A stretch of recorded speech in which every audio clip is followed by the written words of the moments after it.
Thank you for having me here. One of the beautiful things of following my senior senator and friend after comments like this is that I will just simply associate myself with his comments rather than repeat some of that. But I want to give you an idea of my involvement in this. Back when I was Speaker of the House, it's when I first found, or really, I was aware of the Lumbee tribe, but wasn't really familiar with them in the way I became familiar.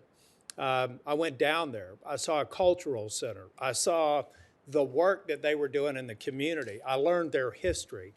I learned that they had been recognized in 1985 by the state, and they started working on recognition in 1988. I learned that they took it on themselves to educate their children and make sure that their cultural heritage was preserved.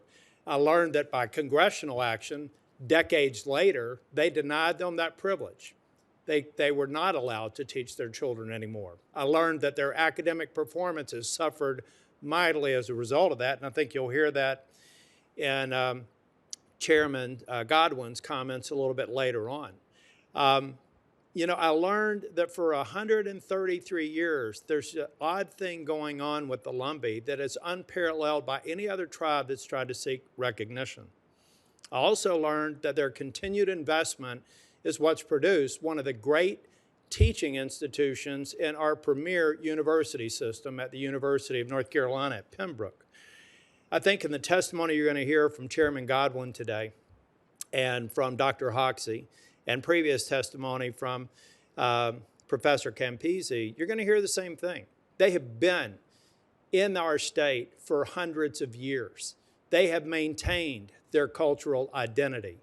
They have lived in lands that may have shrunk as others took property from them, retreating to some of the swamps in Robeson County, but they stayed there.